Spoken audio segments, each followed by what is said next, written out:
আজকে আমি আপনাদের জন্য নিয়ে আসলাম লেমন গ্রাস। শীত চলে আসছে, কিন্তু মজার ব্যাপার হচ্ছে চট্টগ্রামে এখনও গরম। আবহাওয়ার যে পরিবর্তন, ক্লাইমেট চেঞ্জ, আমরা সেটা এখন হাড়ে হাড়ে টের পাচ্ছি যারা চট্টগ্রামে আছি। যে শীতের সময়ে একটু একটু শীত আসছে, কিন্তু এখনও পর্যন্ত পুরোপুরি গরম যায়নি। আজকে টেম্পারেচার অনেক খারাপ ছিল। তো এই হচ্ছে আমার বিকালবেলা হারভেস্টিং করা লেমন গ্রাস। এটা দিয়ে এখন আমি আপনাদেরকে থাই স্যুপ বানাইয়া দেখাবো কিভাবে আমি বানাবো। তো থাই স্যুপটা তো সাধারণত প্যাকিং করাই থাকে, যেটা আমরা ম্যাগি থাই স্যুপ বানাই। তো ওটার মধ্যে এইটা একটু দিলে স্বাদটা একটু ডিফারেন্ট হয়। সাধারণত এই লেমন গ্রাস আমরা স্যুপ বানাতেই ব্যবহার করে থাকি।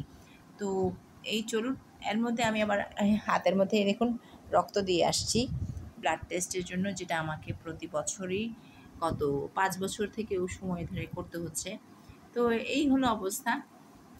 তবে এর সাথে সাথে সবাইকে একটা অনুরোধও করব, যে আমাদের খাবারে যেহেতু বিষ, আপনারা সবাই নিজেরাই নিজেদের ছোট বারান্দা হোক, ছাদ বাগান হোক, যেটাই হোক, নিজের খাবার নিজে আহ, করার মানে নিজে বাগান করে নিজের খাবার, নিজের ফুড প্রোডাকশনটা নিজেই যদি করতে পারেন, তাহলে আপনার হয়তো অসুখ বিসুখ কম হওয়ার একটা সুযোগ আছে।